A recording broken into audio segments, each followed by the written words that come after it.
Agora a gente vai conversar sobre um assunto importante, porque a gente precisa ter muita prudência na hora de tomar qualquer decisão na nossa vida. Na hora de comprar um imóvel, prudência redobrada, porque o imóvel é um bem duradouro, né? A gente vai conviver muito tempo com ele e a gente não pode, em hipótese alguma, entrar numa cilada. Por isso, eu tô aqui com a Açoeiro Neto, advogado. Muito obrigada por ter vindo. O Açoeiro é advogado pós-graduado em Direito Imobiliário e em Direito Notorial e Registral. Ele é a pessoa indicada para nos ajudar a tomar todos os cuidados para comprar bem um imóvel. Obrigada por ter vindo, viu? Obrigado pelo convite, Cláudia. É um prazer aqui estar no seu programa. Prazer é nosso. O que a gente precisa saber na hora de comprar um imóvel? Então, o cuidado tem que ser tomado exatamente pelo que você disse, começando a nossa conversa. A compra de um imóvel geralmente envolve investimento, um projeto de uma vida inteira. E ninguém quer, obviamente, se empenhar nisso uma vida inteira e ver aquele sonho frustrado. Por conta da experiência que a gente tem na nossa vida e tudo, a gente separou essa conversa em basicamente duas formas que a gente tem que tratar esse problema e os cuidados que a gente tem conforme seja a situação. A primeira delas é quando você vai adquirir um imóvel na planta. E a outra situação que é bem diferente, os cuidados são um pouco diferentes, que é quando você vai adquirir um imóvel já pronto. Quando você vai adquirir um imóvel na planta, você tem que tomar bastante cuidado com relação à empresa ou à construtora e à incorporadora que são as responsáveis por aquele empreendimento. Primeiro cuidado que você tem que tomar é verificar a rigidez ou a competência que aquela empresa que está cuidando daquele empreendimento tem de concretizá-lo. Que pode ser feito? Você pode conversar com alguém que eventualmente tenha adquirido um imóvel por um empreendimento realizado por aquela empresa. Caso você não conheça ninguém, eu recomendo uma fonte de busca bastante útil que a gente tem, são os PROCONs. Porque se eventualmente aquela empresa não tiver entregue algum imóvel ou atendido às expectativas das pessoas que adquiriram o imóvel, com certeza elas vão ter feito reclamação no PROCON. Outro lugar também que você pode fazer essa busca é nos distribuidores forenses. Você com o nome da pessoa jurídica da empresa, você faz a busca e aí você descobre se tem alguma ação judicial contra aquela empresa, que provavelmente uma demanda que tem originado por conta de algum adquirente insatisfeito. Um cuidado quando você vai fazer essa pesquisa, você tem que tomar, porque os empresários brasileiros nem sempre são muito, assim, digamos, alguns, ainda bem que é a minoria, mas eles não são muito honestos. Então, o que eles fazem? Uma empresa que, eventualmente, não tem uma boa recepção no mercado por conta de não ter agido, eventualmente, de uma forma muito idônea, não ter atendido as expectativas, o que esses empresários fazem? Eles vão até a junta comercial e abrem uma nova empresa, com outro nome. Então, você vai fazer uma busca no nome dessa nova empresa e não aparece nada. Então, qual o cuidado que você tem que tomar? Na própria junta comercial, você faça uma busca em nome daquelas pessoas que são diretoras dessa empresa que você tem interesse em adquirir a sua unidade.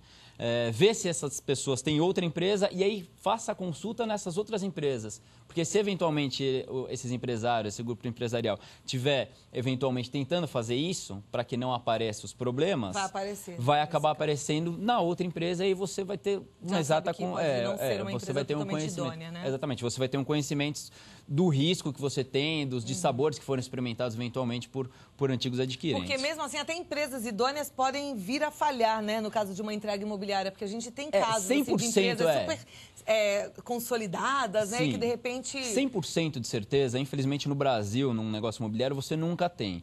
O trabalho do advogado ou do tabelião de notas, o que a gente faz é tentar minimizar sempre ao máximo esse risco. Quando você toma esses cuidados de verificar a rigidez dessa empresa que vai fazer o empreendimento, não quer dizer que você está absolutamente 100% seguro de que nada vai acontecer.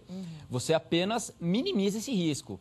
Com certeza, um camarada que toma esses cuidados, ele tem uma chance muito menor de se ver frustrado do que aquele que não toma esses cuidados, de verificar a rigidez da construtora, da incorporadora e sair já passando os cheques e assumindo compromissos de pagamento com relação a uma pessoa jurídica ou uma incorporadora, uma construtora. Para comprar um imóvel na planta, além de verificar a construtora ou a incorporadora, mais o que a gente precisa fazer? É muito importante você verificar a situação do empreendimento perante as autoridades competentes, por exemplo, na prefeitura, prefeitura se a obra está regularizada, se a lei de zoneamento é obedecida, as questões ambientais perante o Estado. Aonde é que a gente verifica isso? Na própria sede da prefeitura. Você com o número do contribuinte, você consegue verificar a situação da obra, se ela está regular ou não está regular. Porque é muito importante também a questão ambiental junto ao Estado, na CETEB. Por que é muito importante fazer essa verificação?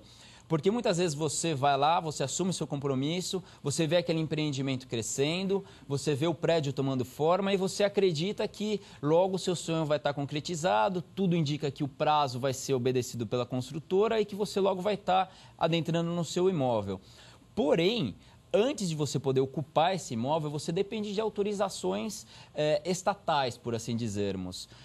E se o construtor não tomou os devidos cuidados, essa obra pode eventualmente ser embargada ou ele pode não alcançar essa autorização. Então, às vezes você pode passar na frente do edifício que você tem lá, o apartamento no 6º andar, está tudo pronto e você não pode entrar, porque a prefeitura não expediu o habite, que é uma autorização administrativa para que o prédio seja ocupado. E a gente vê casos assim, aqui em São Paulo tem alguns famosos, né? Tem um na Marginal que eu passo, que é lindo, por sinal, que eu acho que tem uns 10 anos, um gigante que ninguém mora há anos. Exatamente, o empreendimento na hora que foi... Esse caso do prédio eu não posso opinar exatamente porque eu não tenho um conhecimento do que efetivamente aconteceu, mas pelo que se comenta no meio, parece-me que realmente teve um problema com relação a alguma autorização administrativa que eles não conseguiram após o empreendimento já estar pronto. Quer dizer, você já quitou, você já pagou o preço, o prédio foi eventualmente até entregue dentro do prazo, que é um outro problema que você tem que tomar muito cuidado, é verificar sempre o prazo que a construtora estipula no contrato, porque hoje em dia, depois desse boom imobiliário, as construtoras elas vêm assumindo uma porção de empreendimentos.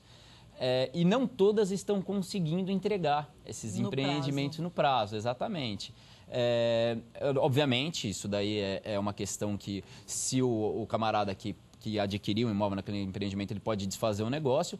E tem casos também que eu conheço de pessoas que ajuizaram ações judiciais por conta dos prejuízos advindos dessa demora, que podem ser de ordem moral ou até mesmo de ordem material. Por exemplo, você mora num imóvel locado hoje, aí você adquire um imóvel na planta para ficar pronto daqui a 3 anos. Aí passam esses 3 anos e o empreendedor não te entrega aquele imóvel que você esperava e tinha feito o seu planejamento financeiro para largar o aluguel, ou até mesmo o seu contrato de aluguel, eventualmente, você se programou para que ele se encerrasse naquela data, que o empreendedor garantiu que ele te entregar o seu imóvel para você habitar. Se você não conseguir ocupar esse imóvel, obviamente, você vai ter uma porção de dificuldades com relação à questão da locação. Você pode entrar na justiça para o construtor pagar o seu aluguel. Tudo os problemas que você tem, não só o aluguel, todas as questões de ordem patrimonial e, eventualmente, até moral, porque, veja, tem pessoa que casa e aí programa o casamento para já logo depois que aquele casal se reúne, habitar naquela unidade e não consegue. Imagina a dificuldade, tem os presentes, tem todos os móveis, onde é que vai guardar tudo aquilo? Bom, o melhor é que nada disso aconteça, por isso que eu acho que o primeiro ponto é verificar a idoneidade dessa construtora, dessa incorporadora. A questão da obra é importante, a questão do prazo, sempre verificar o prazo no contrato, ver, tem umas hipóteses que eles estipulam no contrato a possibilidade desse prazo ser alongado, enfim, mas sempre prestar bastante atenção nisso, principalmente com relação ao prazo. Outro cuidado que é importante ter é quando você recebe aqueles panfletos coloridos e você vai ver o empreendimento e a unidade parece ser uma coisa super bacana, enfim, é muito importante que você tome um seguinte cuidado. Todo o empreendimento que já está sendo comercializado, ele tem um documento que está no cartório de registro de imóveis, que é o memorial. Nesse memorial consta a descrição de todas as unidades. Então, para que você não tenha nenhuma surpresa mesmo, ou seja, basear toda a sua felicidade naquele panfleto, isso não seria muito idôneo, você veicular um panfleto que não corresponde à unidade. Mas para você ter uma segurança absoluta, carece de você ir até o cartório de registro de imóveis e confirmar esse memorial, exatamente a descrição da sua unidade. Ver para que lado que ela está virada, ver exatamente a medida de cada um dos cômodos, se aquela unidade realmente vai atender às suas pretensões de habitação no futuro. Porque às vezes você olha um panfleto, você vê aquilo, você fala, não, eu tenho certeza que vai dar certo.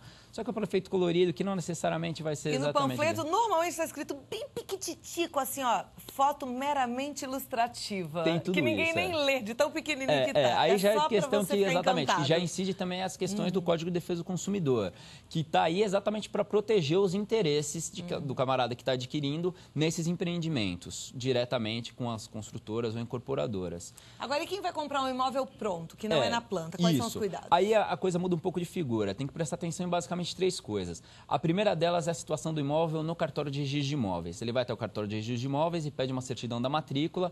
E aí eu recomendo, assim, veementemente que essa matrícula seja entregue a um técnico do direito, um advogado, um tabelião de notas, porque um leigo dificilmente vai conseguir interpretar tudo que está lá. É uma linguagem técnica, a forma que os dados estão dispostos na matrícula é muito técnico. Quem conhece sabe muito bem então, a forma de visualizar. Cartório de registro de imóvel? E pedir a certidão da matrícula do imóvel. Pedir a certidão da matrícula do imóvel. Isso, entregar para um advogado. Isso para um técnico. Tá. Um tabelião de notas pode também ajudar essa pessoa, mas eu não recomendo, assim, de forma nenhuma, que ele faça a interpretação do conteúdo daquela matrícula por conta própria. É muito arriscado isso, pode ter muitas informações lá que podem frustrar o negócio dele. Tá. Então, esse é o primeiro passo. O segundo passo é verificar a situação do imóvel com relação a dívidas. Por que isso é pertinente?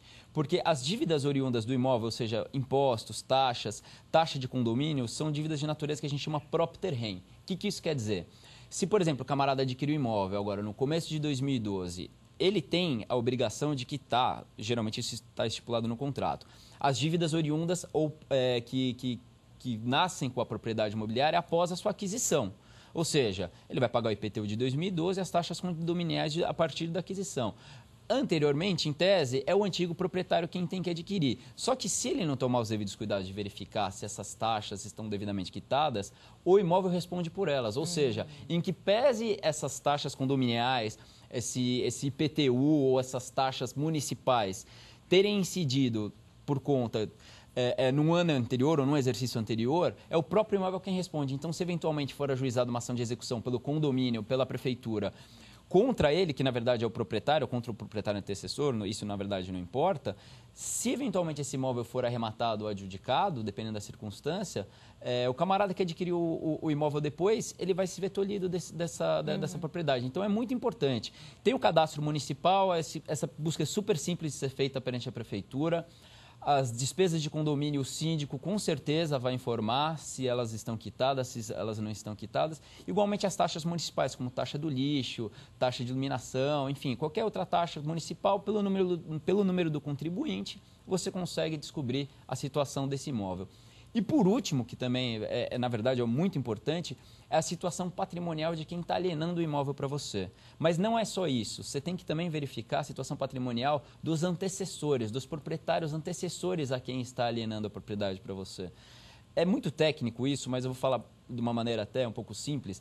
A transmissão da propriedade ela se dá com uma corrente no direito brasileiro, de maneira que se é quebrado um dos elos dessa corrente, todos os negócios imobiliários que vêm posteriormente acabam caindo. Então, se, por exemplo, você adquiriu um imóvel do seu primo, que adquiriu do fulano A, que adquiriu do B, se eventualmente o negócio do A para o B se ver desfeito, todas as transmissões que vieram posteriormente, elas acabam caindo por terra, elas deixam de ser válidas. Então, apesar de você ter até pago, eventualmente, o preço daquele imóvel de quem você adquiriu, por conta do negócio jurídico ter sido inquinado nulo, alguma razão que, eventualmente, ele tenha sido declarado nulo ou anulado, enfim, o fato é que, a partir de então, a propriedade... Se lá atrás alguém não tiver pago e depois vendeu sem ter pago, ou seja, não era o proprietário, quem comprou lá na frente dançou. Perde direito de propriedade. Eita, então precisamos verificar. Aí os cuidados que você tem que tomar, tem que buscar as certidões dos distribuidores forenses, do atual proprietário e dos antecessores. Recomenda-se que até 20 anos, dependendo do caso também, tem situações bastante específicas, mas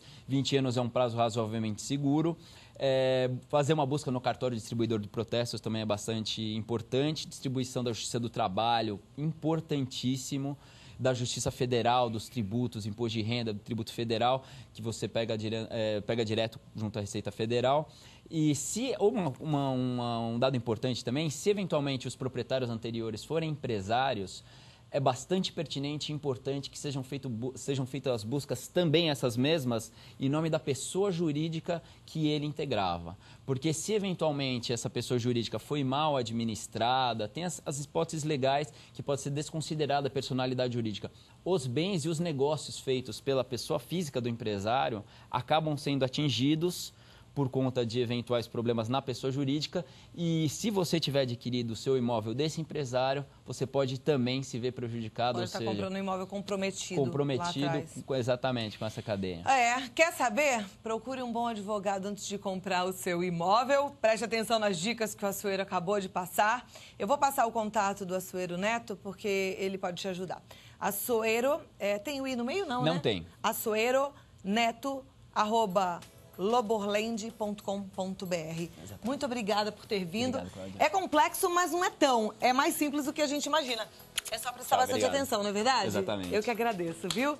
É bom a gente ficar de olho mesmo, viu? São detalhes que podem deixar o seu sonho bem conturbado, né?